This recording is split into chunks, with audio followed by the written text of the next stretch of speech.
And just a quick little disclaimer for all of our attendees. The information given in this presentation is not legal advice or a legal opinion and should not be constructed as such. Please consult with a qualified legal counsel as to your particular needs. The sources referred to in this presentation, including any products or websites, are for informational purposes only and do not represent any endorsements by the credit union or of such products or websites. Now we got that over, I'm going to go ahead and introduce our speaker, Jamie. She's worked at the credit union for over 25 years and has spent over 10 years in the financial wellness department. She's designated as a certified credit union financial counselor, manager of the financial wellness department, and says that her favorite part of the job is hearing from members who are excited to share that they've met a goal we've been working on, because that's when she knows she's made an impact in their life. So, Jamie, I'll check in with you later, but now the floor is yours. Thank you so much. Let's see. Can you screen there? Okay, there we go. All right, so I know some of you might be thinking, it's only October. Why are we talking about the holidays? Generally, I have a rule that we do not talk about Santa Claus until after the Pumpkin King makes his arrival. But if you have been in any retail stores lately, you will have seen that the Christmas products and everything are already making their way on the shelves, and retailers are out trying to get money as early as possible. So it's no longer, Black Friday and after. They want your money basically starting in July, it feels like. So I thought it was important to bring up this topic a little bit early, help us to start to prepare for the next 3 months of the year, as these are the months that Americans tend to spend the most and blow their budgets for the year. So really important to talk about that. So today I'm going to be talking about, how to craft an effective holiday budget, adopting some smart spending strategies, how to recover financially after the holidays if you did kind of maybe not prepare as well as you'd hoped. And then we'll view some of the popular holiday scams and go over how to avoid those. And I'll cover a few financial tools that the credit union offers. I want to go ahead and kick us off with a survey. And Sutton, will you help me out with that? Yes, Jamie, I told you I wouldn't go far. So for our first polling question, just to get a pulse of the room and of our attendees, we want to know what's your favorite holiday? Pretty difficult question. A, Christmas, Hanukkah, or Kwanzaa. B, Thanksgiving. C, Halloween. D, New Year's Eve or other. I don't know about you, Jamie, but gift giving is my love language. I think Christmas might be my favorite holiday. So what about you? Yeah, growing up, my birthday's really close to Halloween. And so Halloween was always a lot of fun for me as a kid and was always my favorite until I had kids of my own. And there's just nothing like the magic of Christmas with children. So that is now my favorite holiday. Sue, do you mind jumping in and sharing what your favorite holiday is? Actually, my favorite holiday is Thanksgiving. It's the one time of the year I seem to take a break to just recognize the things that I'm grateful for, and I don't get all caught up in the materialism of Christmas. So I really enjoy Thanksgiving. Well, your girl likes to eat, so I like Thanksgiving too. Oh, and that too, yeah. Let's see. Do we All have right. everybody in on the polls? Right. I think, yeah, we have our polling results in, and I believe uh, the majority's in, and Christmas, Hanukkah, and Kwanzaa was our most popular answer, Jamie. Yeah. So, Not surprising there, right? I think that does tend to be the most popular holiday. But there's so many good ones, it's hard to choose sometimes. So thank everybody who participated in that poll. We like hearing from you.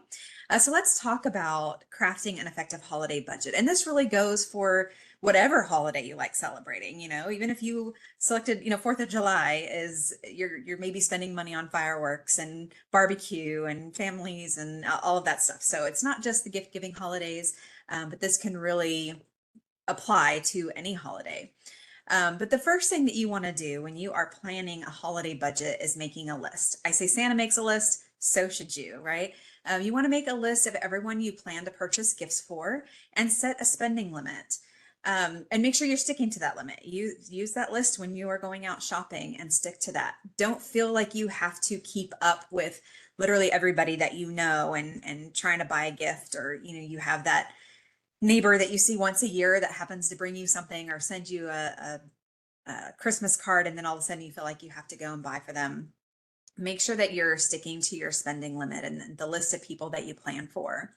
Then make lists of all of the other expenses, such as your holiday meals, wrapping supplies, special occasion clothing, think Halloween costumes, and New Year's Eve dresses and suits and whatever might come up there. So consider those. Those are things that people often forget. And then any other holiday related costs. We know our grocery expenses usually go up at the holidays. If you're like me, maybe you bake a lot during the holidays, or if you host the Thanksgiving meal or Christmas meal, then you're going to need to plan a little bit more in your grocery budget for those months. Determine how much you can afford to spend. So take a look at, all of your regular month-to-month bills and then your income, and figure out if there's anything left over in your monthly budget that you can put towards those expenses. Look at your savings. What do you have in there that you can utilize towards this? Or if maybe you plan to take advantage of the holiday loan that we offer, or a credit card that you set aside just for the holidays. Whatever that budget is, determine what you can afford to spend. And then you may have to revise your list based on that budget, right? So if your list of people to buy gifts for was a little bit long, maybe you need to move some of them over to the naughty list and say, you know what, I'm not going to buy for them this year. Or you have to reduce the amount that you're going to spend. Whatever that is, just make sure that your planned budget matches the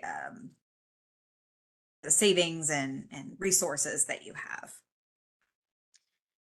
So let's talk about smart spending strategies. But before we do that, I think we've got another poll.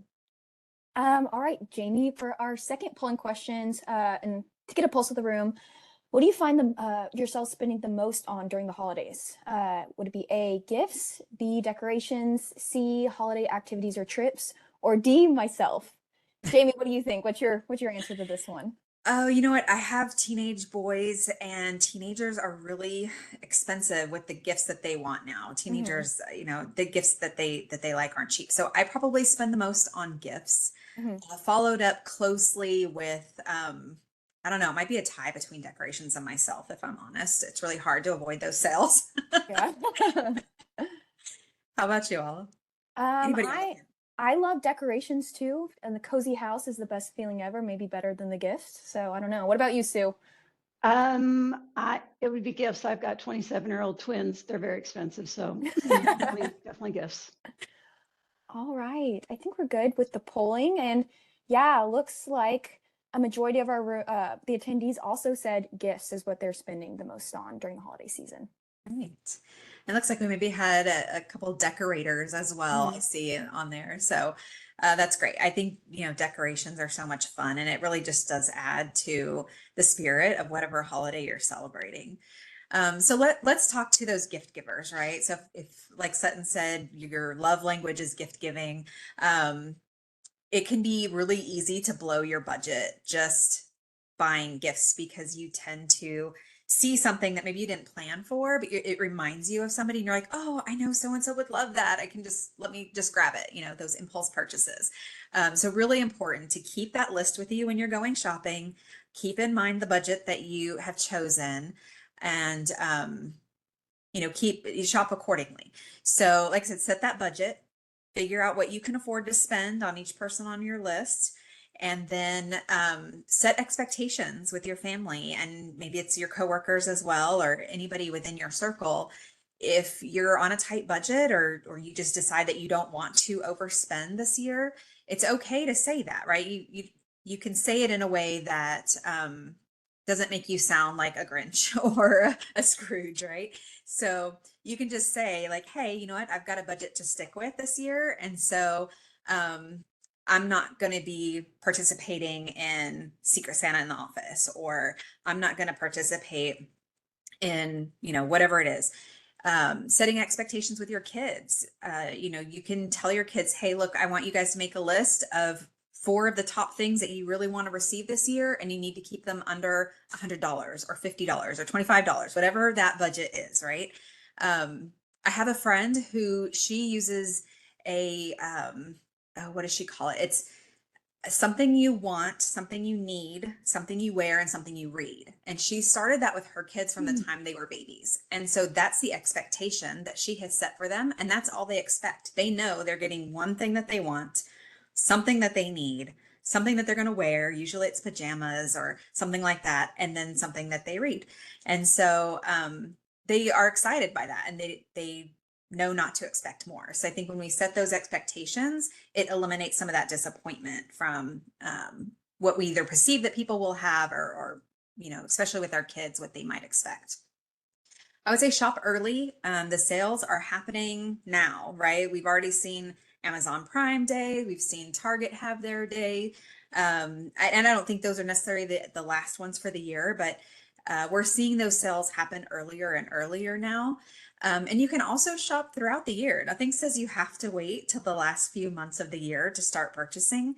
If you know that your kid wants something, especially if it's a bigger ticket item, and it goes on sale in July, buy it in July. Just don't forget that you bought it and then go buy something else, right? But there's nothing wrong with shopping early. I think that also allows us to set aside a little bit of money from each paycheck to then go and purchase a gift that's on our list and hide them away, so that we're not having to come up with a large sum of money right at the last 3 months of the year.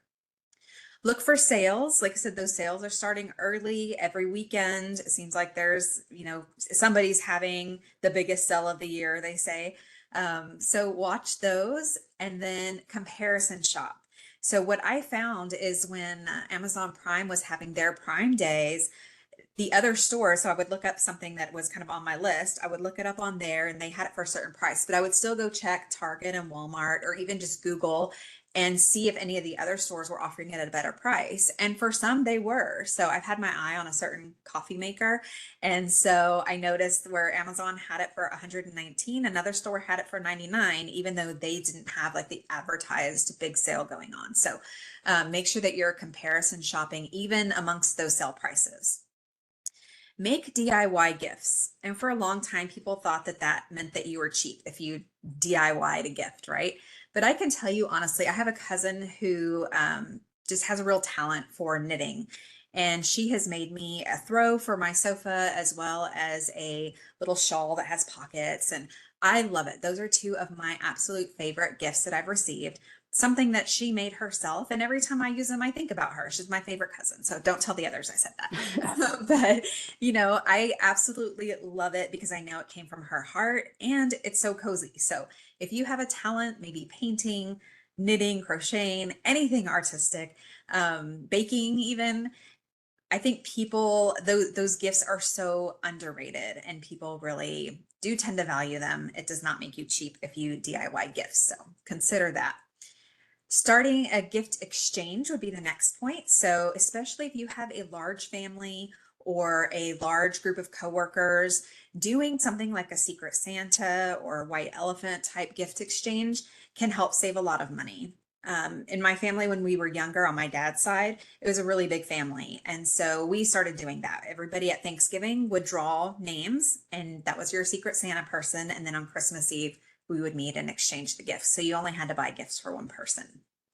And that made it much more affordable. Or you may choose like, hey, we're only buying gifts for the kids, and so the adults, you're kind of on your own. But whatever you do, kind of set that expectation for a gift exchange. This one is probably really the most difficult. I know it is for me, and that is avoiding the impulse shopping. The stores are great about placing things strategically to catch your eye and to make you spend money that maybe you didn't plan on spending. Target is great with that, with their little dollar spot area, their cheaper items. There's really nothing in there that you need, but it's sparkly and it's cheap. And so, it's very attractive to go and easy to browse. It's right there when you walk in the store. So it's like, oh, I'll just weave my cart down that aisle really quick and see if there's anything that I want, right? Just avoid those types of areas unless you know they have something that you're specifically looking for. And again, as I mentioned earlier, especially if you are one of those, love language is gift giving, it's really easy to see something that reminds you of somebody and want to purchase that, even if it wasn't on your list, or you've already purchased something for that person, but you see this other great thing that they'd really like. Try to avoid giving into that urge. For me, the impulse is shopping for myself. So like I said, lots of good sales right now, especially on clothing.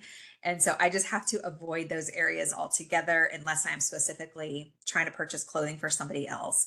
And then I just have to put my blinders on, right? And then maybe the most controversial, my last point here is regifting. And so I should put a little asterisk on that one because we've got to be careful when we regift something. But I don't think there's anything wrong with it, right? We've all probably received a gift at some point that somebody gave to us very thoughtfully, and we're grateful for the fact that they thought about us, but it just doesn't fit our aesthetic or not something that we're going to use. Maybe they gifted you a really nice set of wine glasses and a decanter, but you don't drink, you don't drink wine. So you have this wonderful gift that somebody gave you, and while it was very thoughtful, you're not going to use it. What are you going to do with it, right? I mean, sure, you could put it on a shelf in your garage and wait till you have the next garage sale, but you could also set it aside. What I would recommend is putting a little post-it note on there with the name of the person who gifted it to you so that you make sure you don't gift it back to them or in front of them if it was maybe somebody at work in a group or something like that. You don't want to regift it back in front of them. But, if you know somebody who would appreciate that gift, you could then give that gift then. Also, I think those types of things come in handy when you do have those like, oops, I forgot to put this person on my gift list, or somebody kind of surprised you with a gift and now you feel obligated to give them a gift. You can have this little stash of things that, either you've purchased through the year or somebody has gifted you that you don't need that you can then gift to that person, and it's not having to come out of your budget. So something to think about. And in fact, in my group, being the financial wellness department, we try to be very financially conscious. And so the last 2 Christmases, our end of the year party, we actually did a re-gift exchange. And so that was the requirement, is that whatever you brought that day for the gift exchange, it had to be something that you already owned. It could be, it should be something new and tasteful, but it had to be something you owned. You weren't allowed to go out and buy something. And that's been fun for the last 2 years, kind of seeing what people come up with. And some people have been really creative.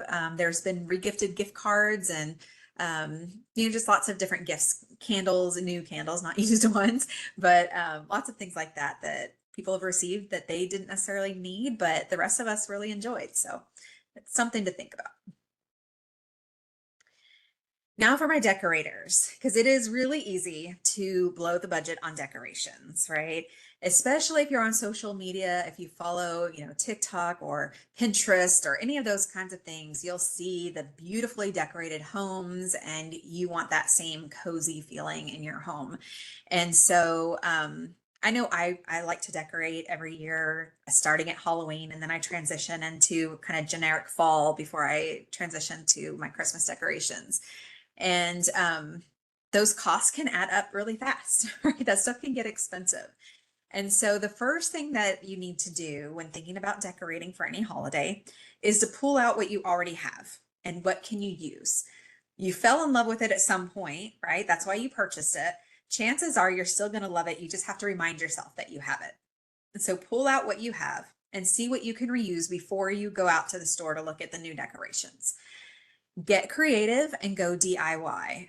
I am kind of obsessed. There is a couple of TikTok creators that do Dollar Tree DIY, and they actually come up with dupes of like high-end stores like Pottery Barn, stuff like that, but how you can make them yourself with things from Dollar Tree. And they're amazing. And so if you're crafty at all, and I'm not all that crafty, but I've made some pretty cute stuff just following their DIYs. You can make some really nice things for your home for a fraction of the cost of what you might buy them for. Also, you can frequent thrift stores. There are so many decorators out there and they like to change up their decorations every year, maybe every 2 years. And then that stuff ends up in the Goodwills and the other thrift stores, secondhand stores for other people to purchase. And they're perfectly fine. They're great decorations, some of them very high-end decorations that you can pick up for a fraction of the cost by visiting those secondhand stores. So don't sleep on those because you can get some great things there. If you maybe are just kind of starting your collection or you feel like you really just want a change from the things that you have, focus on a few key pieces. Maybe it's the dining table centerpiece that you want to spend a little bit extra on because that's going to be a focal point, right? Or maybe it's the garland for the mantle. You can kind of tell when those are a little bit cheaper usually as opposed to the nicer ones. So maybe splurge a little bit on the garland for the mantle, but all the little filler pieces, the little shelf sitters or the reindeer or whatever figurines you want up there, you can pick those things up a lot cheaper or DIY them, and spend just a little bit more for a nicer, higher end garland. So anything that'll be a major focal piece. And then of course, planning ahead. And when I say plan ahead, that means not starting now, but really starting in like December 26th through January when everything goes on clearance, right? So you can hit those clearance racks and kind of purchase things for the following year. Just don't forget that you have them. Again, that goes back to pulling out what you already have before you go shopping. So you can remind yourself of what you have to work with before you go spend any additional money. Now, for those who like to do lots of activities or travel this time of year, I can tell you when my kids were younger, starting in the fall with pumpkin patches, all the way through December with the, light displays and ice displays and things like that, I would end up spending a lot of money on holiday activities with my kids. And some people like to do a lot of holiday travel during this time of year, whether it be visiting the Kindle markets or maybe going to Salem for Halloween, those kinds of things, which is a lot of fun. But it does take some planning and strategic budgeting to not break the bank on these things. So planning ahead and booking early if you're planning to travel can save you a lot of money. Especially for instance, if you're looking at going to Salem for Halloween, if you've checked hotels in and around the Boston area and Salem area this time of year, it is crazy expensive.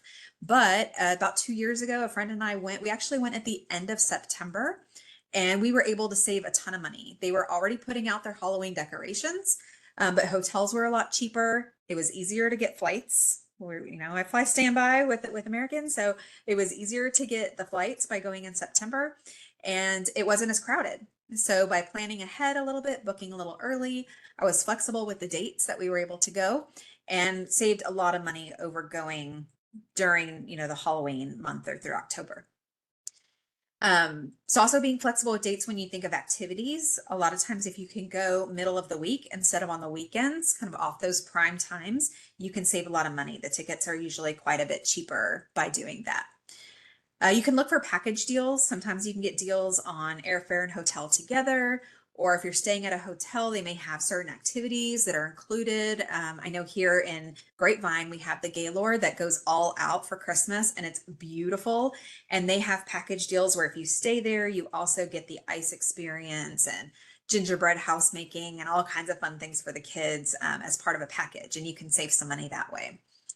Seek the free events. If you are trying to really stick to a budget or just don't have much of a budget this year, there's tons of free pumpkin patches, lights. One of the favorite things with my kids when they were younger is we would actually go over to Starbucks. I would get the peppermint mocha, they'd get some hot chocolate, and then we would just go drive around the neighborhoods that had the really nice light displays, and the kids just thought it was magical. And so even now as teenagers, they always say that that's one of their favorite memories, even though they don't want to take the time to go do it anymore. It's kind of sad for me, but those free things can be just as magical as the really expensive things. You don't have to spend a lot of money to make magical memories. So keep that in mind. Look for those free events, Facebook groups and TikTok and all of those social media outlets are great resources for finding those free events. There's lots of parent groups that find them, seek them out, and share. So join those when you can. And then finally, look for coupons. There's always coupons for different events. Again, I know the ice one, they run 50% off, or buy one, get one 50% off. Don't ever hesitate. Before I go to any major event, I always Google coupon for whatever it is. And sure enough, most of the time, I would say probably maybe 80% of the time, I'm going to find some sort of discount code or coupon for the thing that I want to do. So always look for that to save some money, activities and travel. So for our final poll question, Sutton, you want to help me out again? Yes, for our third and final poll question, it is an open answer, short answer. So we would like to know, how do you save money during the holiday season? I think Jamie just listed off a lot of great examples. A lot of times growing up, me and my parents, we always drove around my hometown and looked at Christmas lights on Christmas Eve. And that was a lot of fun. One of my favorite, I'm sure it saved a lot of money and it was one of my favorite family memories. What about you, Sue? Well, one of the things I do at Christmas time, instead of buying a whole bunch of decorations, is I invest money in some really nice wrapping paper. Usually during like the Thanksgiving break, the wrapping paper will be like 50% off at some of our stores. Anyways, and I wrap the pictures in my house, like the paintings. I'll wrap them and then I'll put a nice bow on them with, and it just decorates the whole house. It's pretty inexpensive.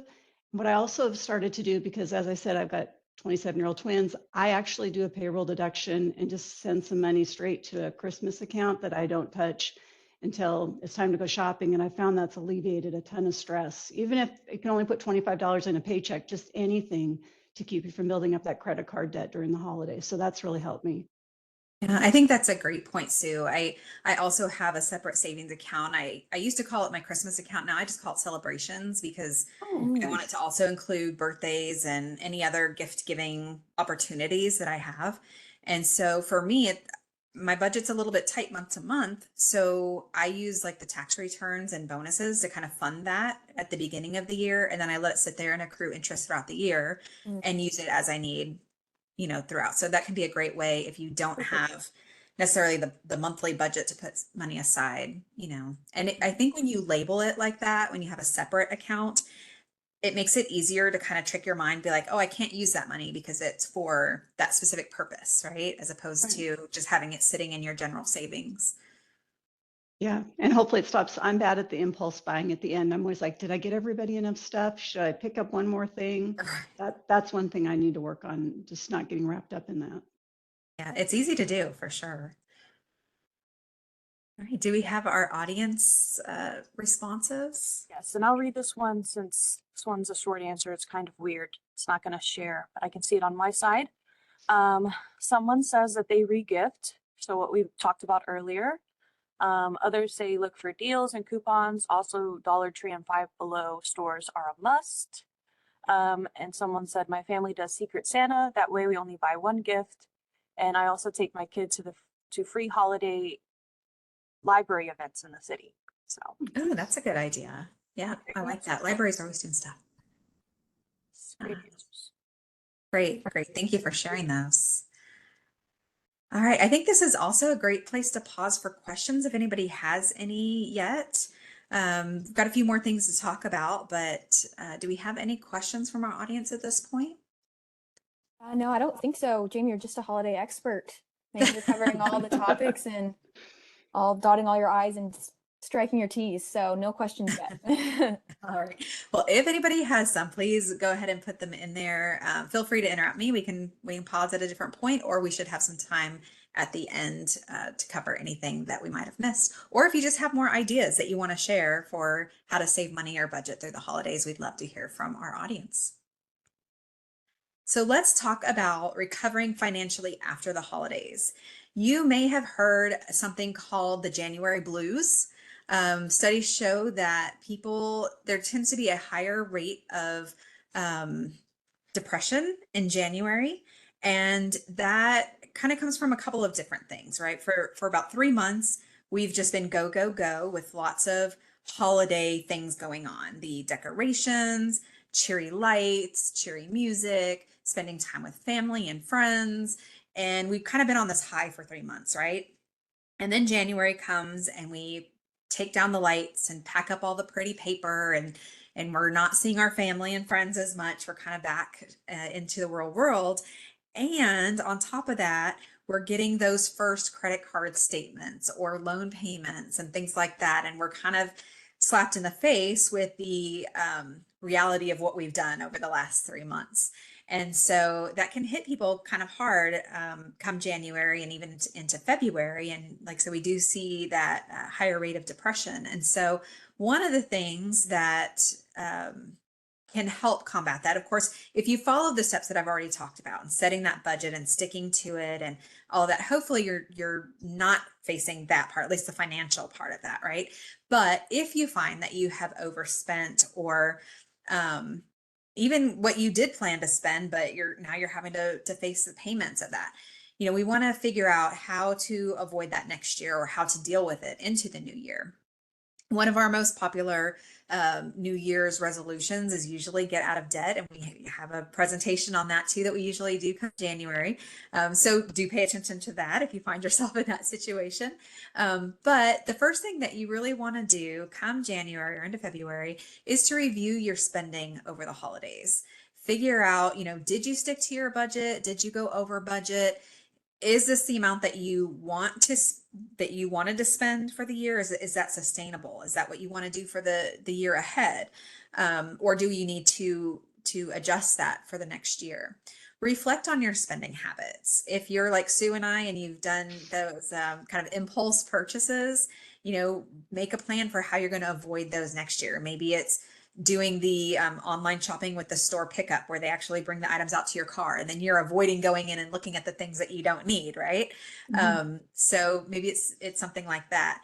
But look at those spending habits and figure out what maybe you need to do a little bit differently in order to have a better outcome. In January is when you really need to be planning for the next holiday season and the year throughout, not just holidays, but your budget throughout the whole year through the whole year, excuse me. So making a plan for that, maybe as we mentioned, setting up that holiday savings account and setting up a payroll deduction to go in there, or utilizing a tax return or a bonus payment or something like that to fund that account so that you're prepared for the following year. Figure out what you need to do, how much money you need from each paycheck to fund that, if that's the case. So just making that plan for the year ahead so that you're not caught off guard or having the bulk of these expenses coming out right at the end of the year. Now, if you've accrued debt, whether it was intentional or not, make a plan for how to pay it off before the next holiday season. What you don't want to do, if you've decided to take out, a holiday loan, or you've used a credit card to help fund some of your holiday expenses, what you don't want to do is still be paying on that and then adding to it again next year, right? You want to have it paid off before you start that cycle again.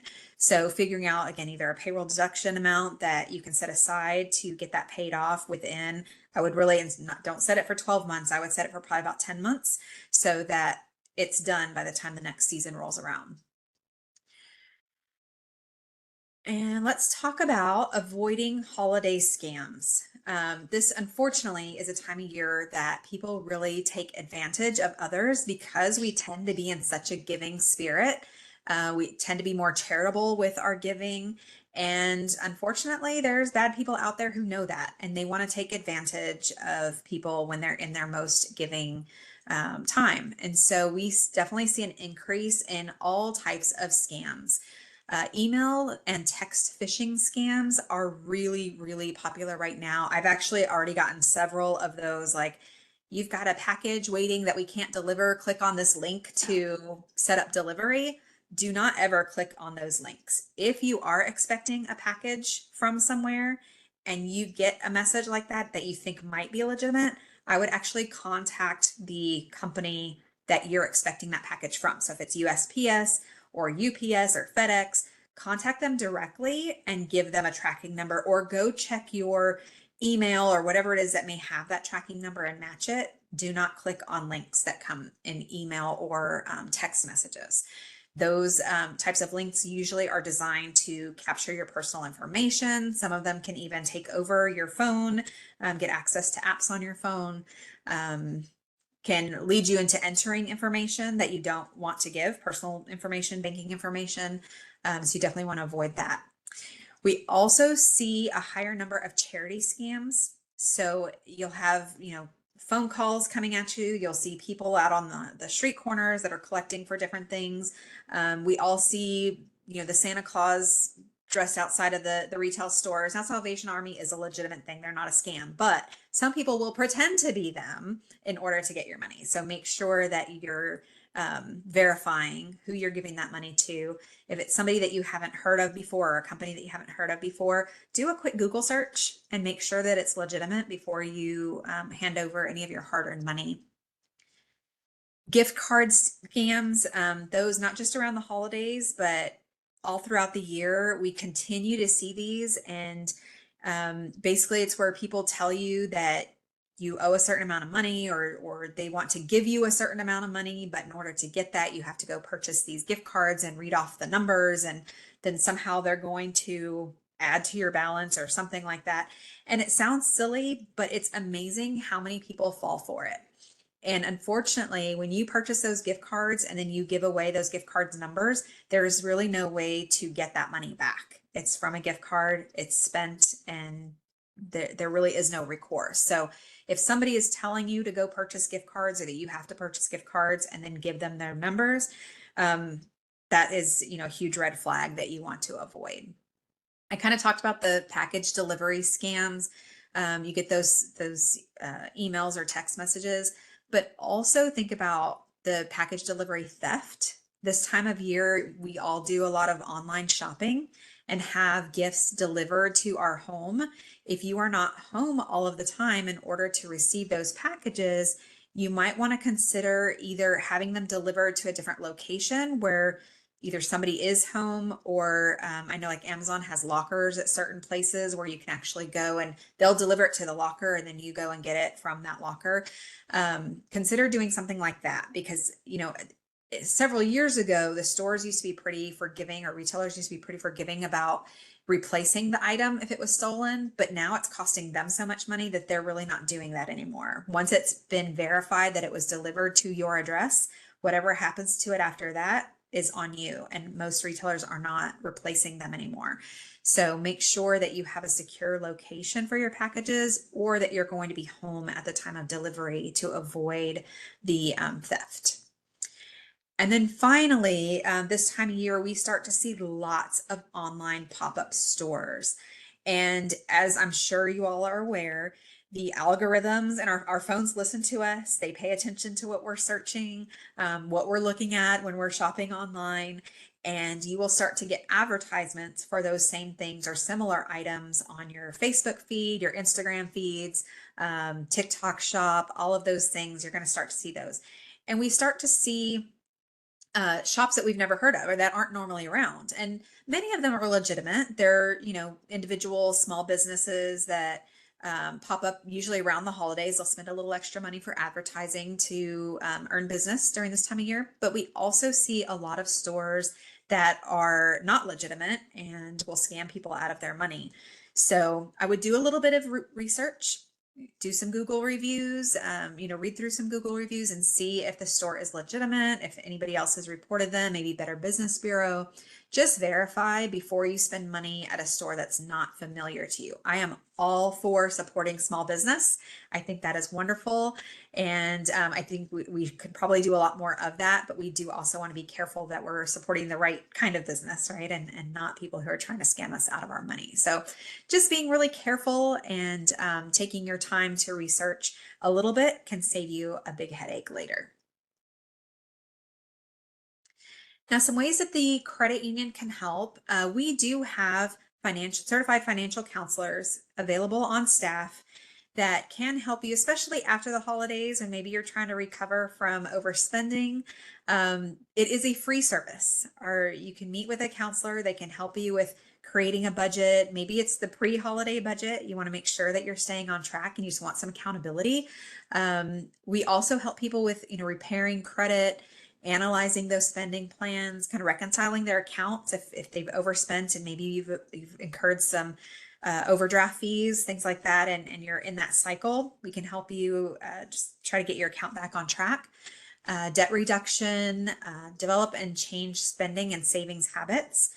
Avoid payday loans. Those are the worst kind of loans that you can get into. And if you find yourself for the holidays turning to payday loans, I would highly suggest that you rethink your holiday strategy and look for other sources of funding. Payday loans are seriously the worst, so you want to stay away from those. And then we also have some service provider referrals. If you maybe need a little extra help, whether it's during the holidays or not, maybe you need to know where food pantries are that are available to you, or help with paying for utility bills, things like that. We have some referrals that we can provide to kind of help you get through these couple of months. So feel free to reach out to us. Again, it is a completely free service for our members, and we are happy to help. Some other tools and resources that we offer, well, this talks again about our financial counseling and kind of what we do here. We are experts in the financial assistance for bruised credit situations. Basically, it just means we can help you with increasing your credit score and cleaning up some of the messes maybe on there. The advanced financial indebtedness solutions is just a fancy way of saying debt payoff. And so we can help you with a plan to get debt paid off, offering that continuous guidance and support. And we continue to do these types of webinars throughout the year to help educate our membership. Some other tools and resources that we offer, the financialwellness.aacreditunion.org is our website. That's where you can find a little bit more information about our department, as well as the services we offer and the form that you would fill out in order to get an appointment with one of our counselors. Then we have the Navigator, navigator.aacreditunion.org. That is an online platform that covers just about any financial topic that you can think of. If you are the type that you like to learn on your own, maybe you don't necessarily need a financial counselor, but you just want to know a little bit more about investing or credit repair or something like that, paying for college education.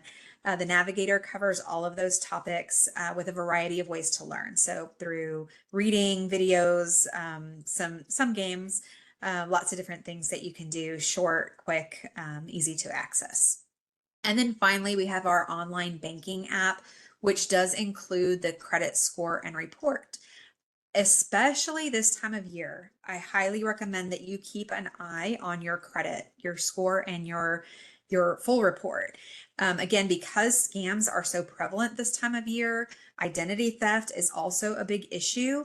And your credit score is going to be the first red flag in most instances that something isn't right. For me personally, I had an issue where somebody had used my identity to open up an account with Comcast Cable several years ago. And the way I found out about it is my credit score dropped like 60 points out of nowhere. And sure enough, I pulled my credit report and there was a collection from Comcast. And when I called them, it was for some residents in Chicago. Well, I've never lived in Chicago, so I knew it wasn't me.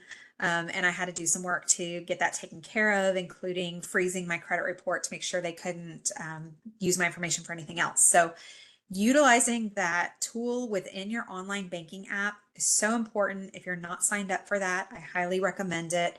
You can have access to your score instantly and your report anytime you want, and it will refresh every day. So, feel free to use that. And Sutton, Sarah, I guess you take over at this point. Yeah, I'll go ahead and take over. Share some offers with you guys before we jump into our last Q&A questions here. So in order to meet with Jamie and her financial wellness team, just like our other loans and savings products, they all require a basic membership with the credit union. So if nothing else, consider opening a share savings account. And when you use that promo code there, BD4412, will credit your initial new member deposit. And from now to the end of the month, you will be receiving $25 when you sign up for new membership. So you really don't have anything to lose. Plus, once you're a member, you're always a member, which means that even if you take an opportunity outside of the air transportation industry into another industry, you can still retain your credit union benefits. And for those of you who are already members, you can share the same benefits with your direct family members, spouses, or even roommates, or even your coworkers who also work in the air transportation industry. In fact, you can also earn $25 per referral at up to $250 a year. So you get 25, they get 25. That can be your own DIY gift there as well. I'm going to move the slide, talk a little bit about our offers here. So I'd like to point out some of our offers that we have available until the end of the month for only a few more days. For auto loans, you can receive an automatic additional quarter APR discount for external refinances and enjoy a 90-day payment deferral on all auto loans. And when you open up a new checking, you can also receive $25 when you sign up for a direct deposit. So up to a total of $50, 25 for your membership, 25 for the checking account. Also, next month, our credit card is turning 20. So to celebrate, we're giving away one $20,000 grand prize and $21,000 prizes. So all consumer credit card holders are eligible. You just simply need to use your card for purchases to be entered. You can check out our website for more details, but maybe you'll be a lucky winner and you can use some of that cash for your holiday spending. And speaking of the holidays, our holiday loans are almost live. You can check back on our website on November 5th. They'll be live there, and we're working on improving our application process to make it faster, to where you can instantly get approved with the funds. So check back next month on the 5th to apply for your holiday loans. If you need some help this season. We'll go back to the questions here. I'm going to leave it on this slide if anyone has any questions about their contact information. I have a couple of questions for you, Jamie and Sue. Are you guys ready? Ready. All right. Benito's asking, is there still Christmas savings account available maybe for next year? Yeah, so if I remember correctly, I don't think we have the official Christmas savings account, but you can do as many sub savings accounts as you want. So that's what I do is I just have a secondary savings that I have titled celebrations, and that's what I put money in. It earns the same dividends as our other share accounts, and there's no monthly service fee. Yeah, me too. I do the same thing. And someone else is asking, what percentage of their monthly income should ideally go towards holiday expenses? That's a good question, but I think that's going to depend on their own budget, right? Because it's going to depend on how much they want to spend. You know, they've got to set that based on their needs and what they want to do. I would take whatever your total budget is for that holiday and divide that over, I would say probably 10 months, right? So you have it at least by October. Or you may choose, like I said earlier, to purchase a little bit throughout the year so you're not having to do it all at the end of the month. But as far as how much, it really depends on you and what you want to set your budget at. And do you guys have Ditto. any tools or apps that you'd recommend for creating or sticking to a holiday budget? Oh goodness. I used to recommend Mint and that went away. And so, you know, I'm kind of old school with using spreadsheets. I like Excel, but the credit union does have a budgeting app in the online banking that you can use for that as well. Sue, do you have any that maybe some of your members have used or that you're familiar with? I'm really a pen and paper type of person. I write everything down. I'm, not super at Excel. I know at the moment I can't think of any other budgeting apps that they've shared. I think most of them are doing the same thing. They're just carrying a little small notebook and writing things down on a daily basis to keep track of what they're spending. So I keeping it remember that. simple. Exactly. I think when I was doing the counseling part, there are lots of apps out there. And if you are an app person, that's great. I go and research. There's lots of them out there. Most of them now you have to pay for, but I found with my members that I worked with that most of them prefer the pen and paper or Excel. So we've never really gotten into a lot of the apps just because people are so different. And usually when it comes to budgeting, the simpler, the better. Yeah. Plus, I can't remember my password for all those other apps, so I'll just stick with my Right. pen and paper. Yeah, I just start using my notes app in my phone sometimes to budget. Like, this is what I got this person, how much I spent. But, That's a good idea. I don't see any more questions in our queue. Sutton, do you have any questions directed towards you guys? Anyone have any more questions? No, I don't see anything else. And Jamie answered all my questions I had and gave me all Yeah. good ideas. So, Right. All right. I'll finish with our closing remarks. And if anyone has any other questions, remember just to indicate that in your post-webinar survey. So thank you all again for tuning in. Remember that if we didn't get to your question, or if yours is a little bit more personal in nature, we'd be more than happy to reach out to you. Just like I said, indicate that on your survey that you'd like a credit union representative to contact you, and we'll touch base with you early next week. For upcoming events and to register for upcoming financial wellness webinars, be sure to check out our event schedule by visiting aacreditunion.org/events. Be sure to follow us on Instagram, X, and our newly launched Facebook page for helpful financial tips and announcements about upcoming events. We also have a YouTube channel where you can watch previously recorded webinars just like this one, which we'll post sometime next week. On behalf of Jamie, Sutton, myself, and Sue, and the entire credit union, we hope you're all having a great week. Please stay safe, healthy, and happy out there this fall. Jamie, Sue, Sutton, anything else y'all like to add? Say happy holidays, and if you need help with the budget, please reach out to us. Be happy to help. And yes, Benito, I'll get you a copy of this webinar. Thank you, everyone. Thanks.